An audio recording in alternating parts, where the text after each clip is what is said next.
I want a divorce. I've found someone who actually makes me happy. My name is Nathan Bell.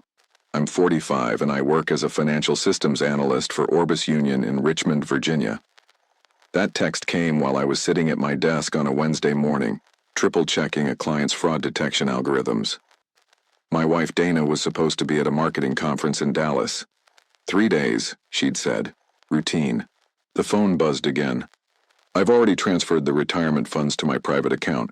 You can have the house, I don't need it anymore. I set down my coffee, opened my bank app, checked balances. Something was already wrong, but not what she thought. I typed back, I hope you're happy.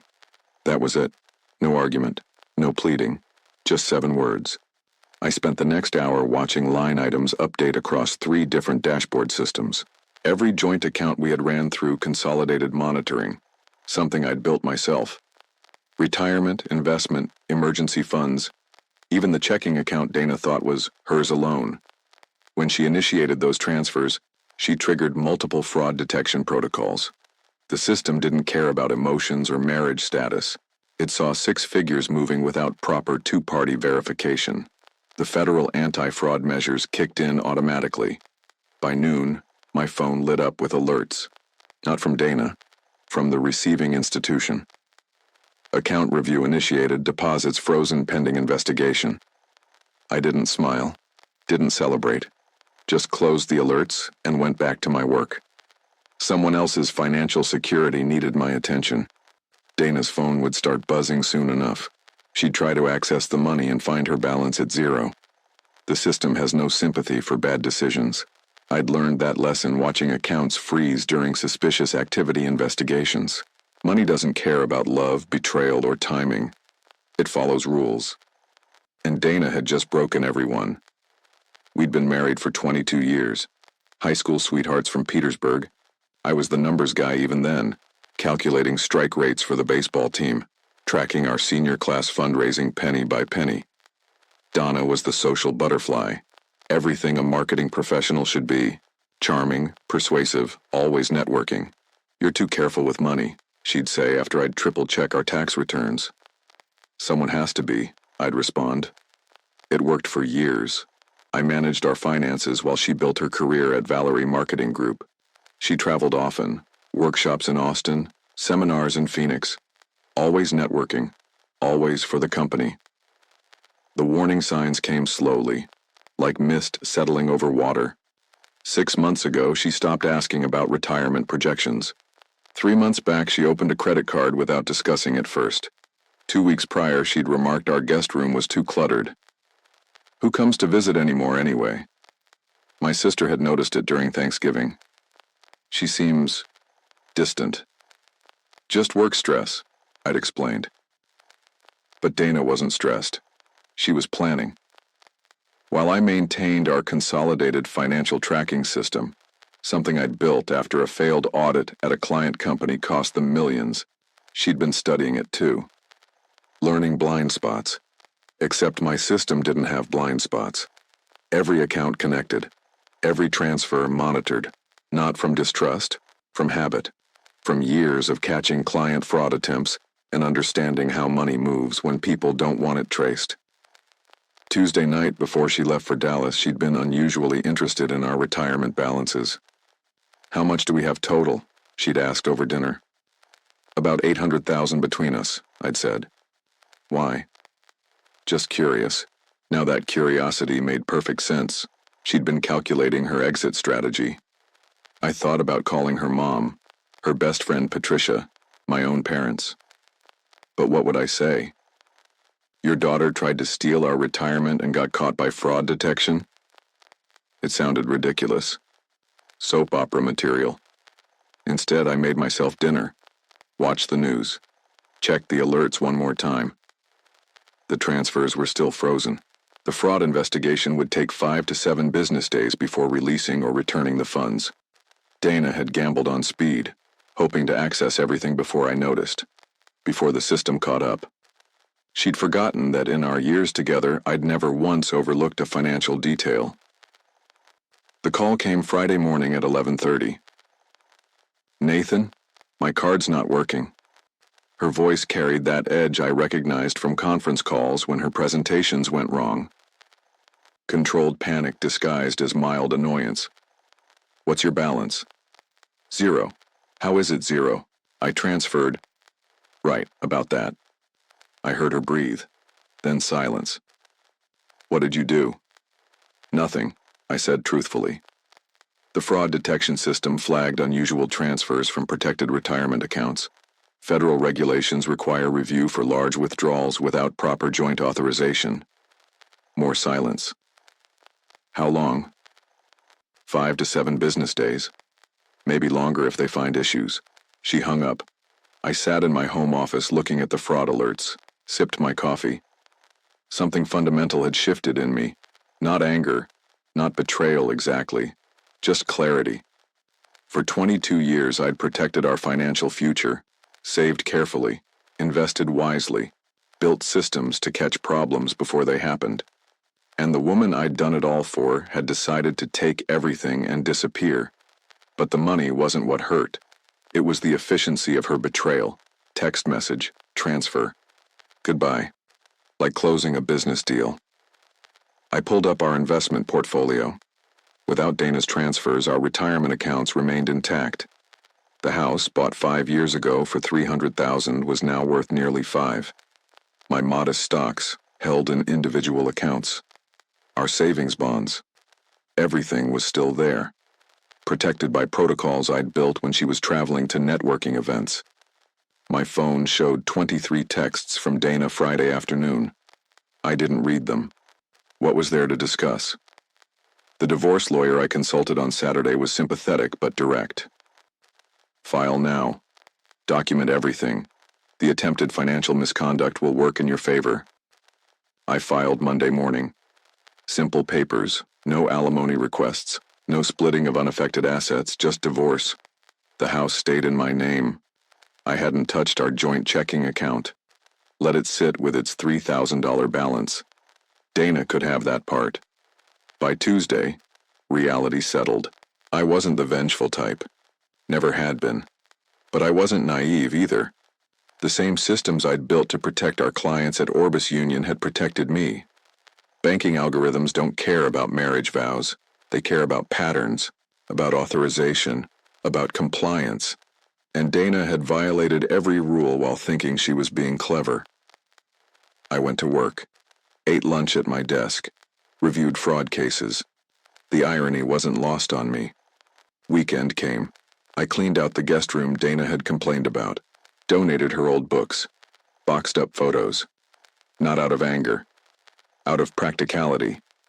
The life I'd known had ended with a text message. But the systems I'd put in place had endured. Sometimes the best plans are the ones you hope you'll never need, and sometimes they save you without you lifting a finger.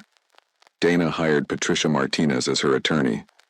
I knew Patricia from neighborhood barbecues, always the one talking about loopholes and legal workarounds. They filed a motion claiming I'd orchestrated the account freeze deliberately. "Your husband used his financial expertise to sabotage marital assets," the papers read. I met with my own lawyer, William Brooks at West Hill Legal, former banker himself. He read the motion and chuckled. "They're going with misconduct?" He shook his head. "Bold strategy when the fraud alerts are automated system responses, not manual actions." The hearing was scheduled for 2 weeks out. Meanwhile, Dana called the house 17 times Sunday night. I finally answered. "Nathan, you need to call the bank. Tell them it was authorized. I'm stranded here." "Where's here?" "Phoenix. I'm staying with friends." "Phoenix isn't Dallas." Silence. Then, "It's complicated." "I'm sure it is. Did you call your conference organizer? Your boss at Valerie?" "Don't start." "Just asking, since you're supposedly at a work event." Click. Monday brought interesting developments.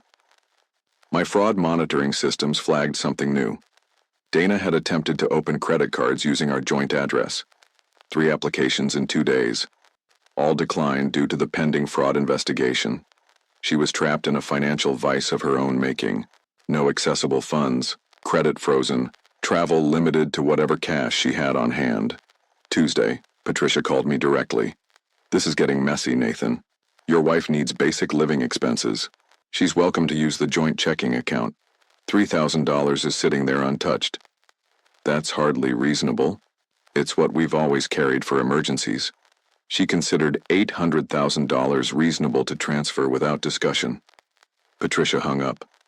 Wednesday brought revelation through unexpected channels. Alan Murphy, Dana's boss at Valerie, called with concerns. Was Dana really at our Dallas conference? HR has no record of her registration. I considered lying, protecting her. Instead, you'd have to ask her. She hasn't returned my messages. We've noticed irregularities in her expense reports, too. My stomach turned. Not just a personal betrayal, professional misconduct, too. I can't speak to that. Understood. But if she contacts you, never mind. Thanks, Nathan. The fraud investigation expanded. Bank representatives contacted me directly. Sir, we found multiple unusual transfers between corporate and personal accounts over the past 18 months, all from the same workstation IP address. Dana hadn't just stolen from us. She'd been siphoning company funds. My quiet, planned life shattered completely. Every foundation I'd counted on, marriage, trust, basic honesty, looked compromised. But I hadn't pushed her toward crime. I'd simply built systems that caught it when it happened. Thursday morning, Patricia filed an emergency motion for Dana's living expenses. The judge set a quick hearing for Friday. I prepared methodically, printed bank statements, fraud alerts, historical transfer patterns. My financial training kicked in. Evidence speaks louder than accusations. The night before the hearing, Dana texted, "I'm sorry it came to this." I didn't respond. Apologies after attempted theft rang hollow. Friday arrived cold and gray. At the courthouse, I saw Dana for the first time since her conference departure. She looked smaller somehow, pale. "Why?" she whispered in the hallway. "Why what? Why did I notice? Why did the system work? Why did you try to take everything?" She had no answer. The hearing lasted 20 minutes. Judge reviewed the fraud reports, noted the automated nature of the holds, ruled that access to joint checking was sufficient for basic needs during investigation. Dana walked out empty-handed. Her trap had caught her instead. The following Monday, I received an unexpected visitor. Gregory Harris, an investigator from Eastern Financial Compliance, appeared at my office. "Mr. Bell, we've found evidence of systematic fraud involving your wife and several corporate accounts. We need your expertise." "I'm not involved. We know. That's why we need your help. Your personal fraud detection system flagged patterns we missed." Over coffee in our conference room, Gregory revealed the scope. Dana hadn't acted alone.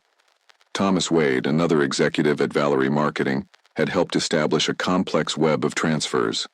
They'd been moving corporate marketing budgets into personal accounts for nearly 2 years. Your system triggered multiple alerts that led us to audit their entire division. How much? Preliminary estimate, $2 million across various accounts. I felt sick. While I'd been tracking our personal finances meticulously, my wife had been running a corporate embezzlement scheme. The betrayal ran deeper than a failed marriage. What happens now? Federal investigation.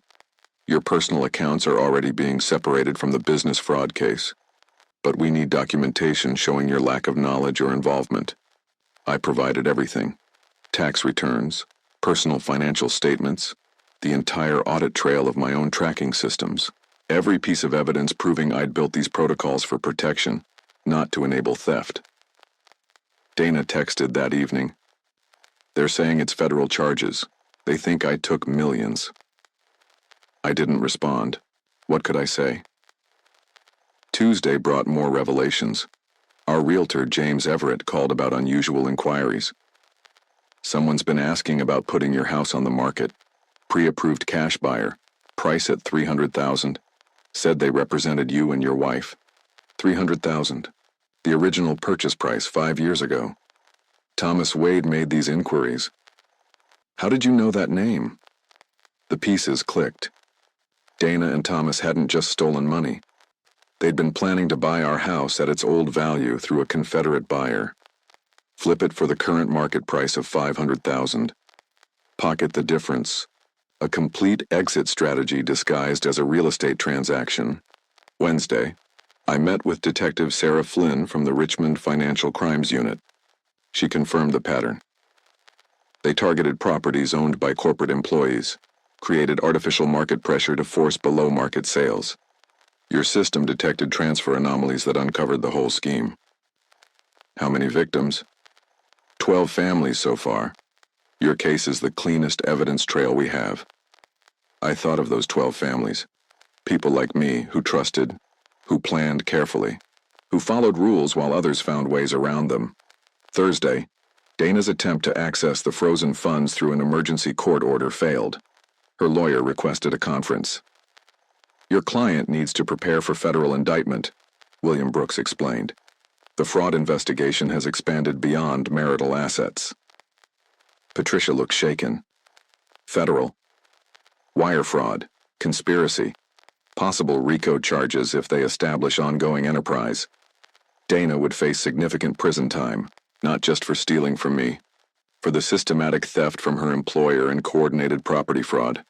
That evening, I forwarded all my financial documentation to the U.S. Attorney's Office. Every fraud alert, every monitoring log, every piece of evidence my systems had collected.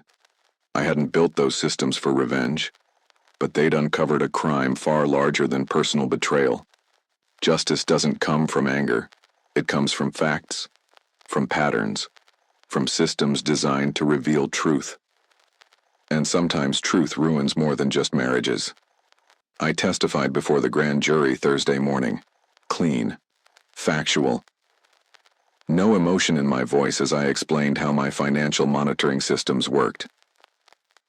The automated alerts triggered at 3 a.m. when transfers exceeded preset thresholds. No human intervention required. The prosecutor appreciated the technical precision. Did you ever access your wife's accounts without permission? No. The system monitored joint accounts only. I built it to catch unusual patterns in our shared finances. 2 hours of testimony. Details about every alert, every security protocol.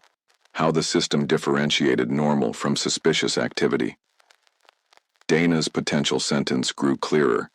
The U.S. Attorney's Office outlined charges, multiple counts of wire fraud, conspiracy, and embezzlement. 20 years minimum if convicted. After testimony, I drove straight to my office at Orbis Union. My team leader, Michelle Chang, had been fielding calls all week. Federal investigators said they need our full systems audit. Everything Dana had access to. We spent Friday converting 3 years of financial data. Every login, every transaction, every access point Dana had used to create her scheme. None of us saw this coming, Michelle said quietly. Nobody did. That's why these systems exist. The weekend brought unexpected peace. Federal investigators seized Dana and Thomas's phones, laptops, external drives. The evidence mounted hourly. Sunday afternoon, Patricia called. Nathan, Dana wants to offer information about larger financial crimes. She's prepared to name names if charges are reduced. That's between her and the prosecutors. They might ask about marital reconciliation.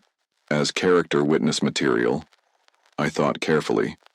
Tell them our marriage ended when she tried to steal our retirement. The rest is just numbers. Monday, I received formal notice. The investigation was complete regarding marital assets. All retirement funds would be returned to their original accounts.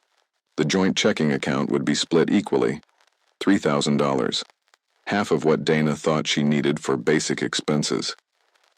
Tuesday brought finality. Federal indictments issued. Dana, Thomas, and 5 other Valerie employees charged with running an organized financial fraud scheme across Virginia. The bail hearing revealed more. Under federal guidelines, flight risk meant no bond. Dana would remain incarcerated pending trial. Her text from jail Tuesday evening, I never meant for it to go this far. I finally responded, you never meant to get caught. Wednesday, the U.S. Attorney offered plea deals, reduced sentences for full cooperation. Dana's choice now, 20 years or testify against Thomas and his network.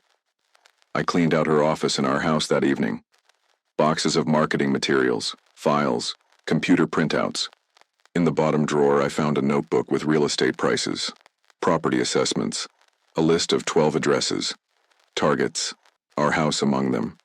She'd planned methodically, like I would have, but for theft instead of security. Thursday afternoon, the divorce proceedings resumed. Her incarceration complicated everything. Your wife is willing to concede all marital property, her new public defender explained, in exchange for your testimony about her character. I've already testified about what I know, the financial systems, the fraud alerts. She's asking for personal testimony about your marriage. I considered this. 22 years, the person I thought I knew, the schemes I never suspected. I'll testify about what I observed, nothing more. William filed papers confirming the terms. House remained mine. Retirement accounts restored. Modest alimony rejected. Federal sentencing would make it irrelevant. Friday, I received a letter, handwritten, from jail. I got lost in the money, started seeing how easy it was. Thomas said the systems could be worked around. I believed him over you. I'm sorry. I put the letter in my file cabinet. Evidence of admission, not forgiveness. The systems I'd built kept working. Automated, impartial, catching crimes while marriages crumbled. The federal trial lasted 17 days. I testified twice. First about the financial systems, second about my marriage. Did you ever suspect your wife's professional activities? No, I trusted her. When did that trust end? When my fraud detection system caught her attempting to transfer our retirement funds without authorization. The jury listened attentively. Dana sat smaller each day, paler, the designer clothes replaced by standard jail attire. On day 12, Thomas Wade cracked. Plea deal accepted. Full cooperation in exchange for 7 years instead of 25. He detailed everything: marketing budget embezzlement, property manipulation schemes, a network of executives across 3 states, Dana's role as coordinator. She ran the books, tracked everything, made sure nothing looked unusual on company statements. Ironic. She'd learned financial diligence from watching me, used it for criminal enterprise instead of protection. The prosecution played recorded calls, Dana's voice clear. Nathan's too focused on his own systems. He'll never check my work accounts. My wife of 22 years, betting on my respect for boundaries to enable her crimes. Day 17 brought verdict, guilty. 12 counts of wire fraud, 8 counts conspiracy, 2 counts embezzlement. Sentencing set for 6 weeks later. I walked out of the courthouse directly to my truck. No press conferences, no statements, just drove home. The financial system had done its job.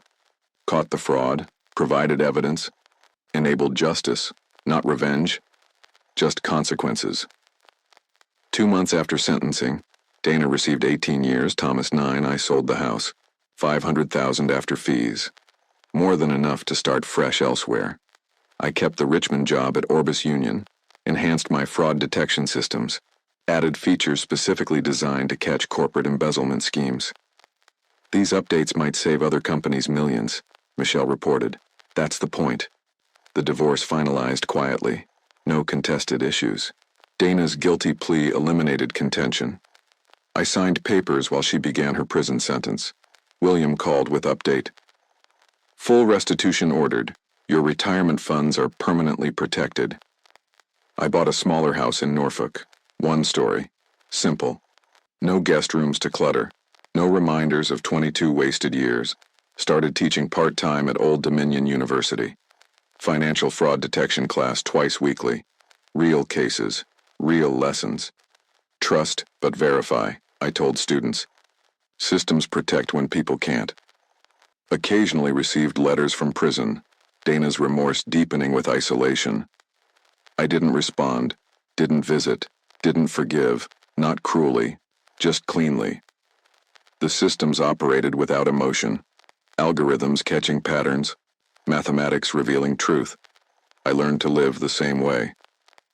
3 years later, morning coffee ritual established. Simple breakfast, market checks automated, drives to work without destinations to avoid. Sometimes past Valerie Marketing Group while running errands. New building, fresh start. 12 families received restitution. Learned to trust carefully. Life continued. Orderly, systematic, protected. The lesson carried forward. Betrayal happens, theft occurs, systems endure. And sometimes justice arrives through equations rather than emotions. I've made peace with that mathematics.